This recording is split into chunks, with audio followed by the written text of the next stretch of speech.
एक ही कैदी को काबू में रखने के लिए समुद्र की गहराइयों में पूरा का पूरा एक जेल बनाया गया था।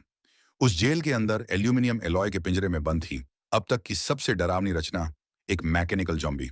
उसकी कोठरी के बाहर खड़े होकर भी आसपास का दबाव महसूस होता था, मानो सब कुछ कुचल रहा हो। कहानी के मुताबिक यह मैकेनिकल जॉम्बी पिछली सदी में बनाया गया था। उसका शरीर कभी मर नहीं सकता था, लेकिन उसका दिमाग सिर्फ एक ही नाम पर अटका हुआ था, हेस्टर। वह हेस्टर को मारना चाहता था।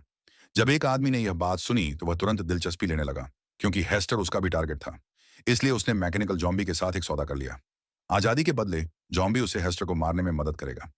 जैसे ही सौदा तय हुआ, उस आदमी ने अपना एयरशिप लॉन्च किया और अंडर वाटर जेल को तबाह करने की तैयारी कर ली।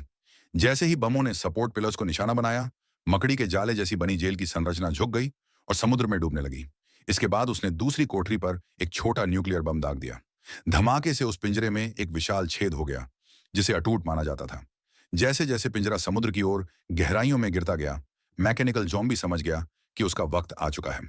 उसकी आंखें डरावनी हरी रोशनी से चमक उठी।